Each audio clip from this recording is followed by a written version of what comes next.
You play cash games quite often, but you see that for some reason you're always bleeding some money. Well, what could those reasons be? Let's look at a few of these reasons today.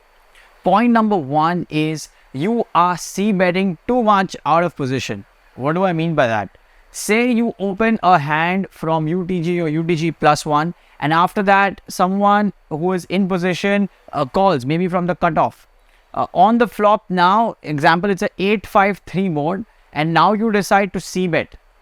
Well, what you see is now maybe that opponent check raises you, maybe he does something, and eventually you start losing money in that particular hand.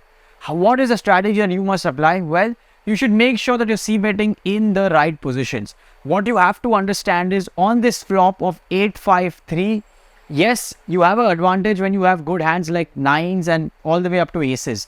But this is just a small portion of your range. There are also a lot other hands in your range, ace 10 suited, ace king, ace queens, etc., which are kind of behind at that moment. And what happens is sometimes in those spots you land up losing money or losing chips to your opponent, who you have to understand has called after you. So maybe is representing something strong as well. The range is even narrow, and in some cases these are places where you land up bleeding too often.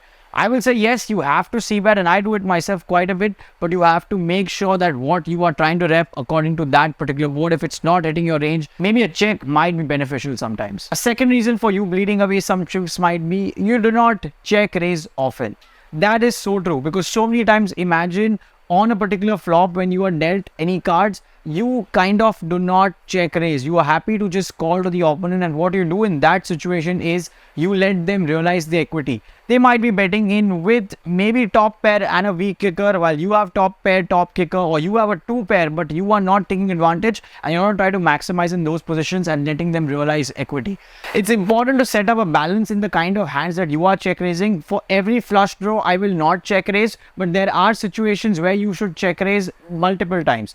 Also, you have to realize the kind of players you are playing against, as that will help you in deciding your particular strategy. These are some of the reasons why you might be bleeding money while playing cash games. So make sure you can plug these 2 points and, well, hopefully end up on the winning side.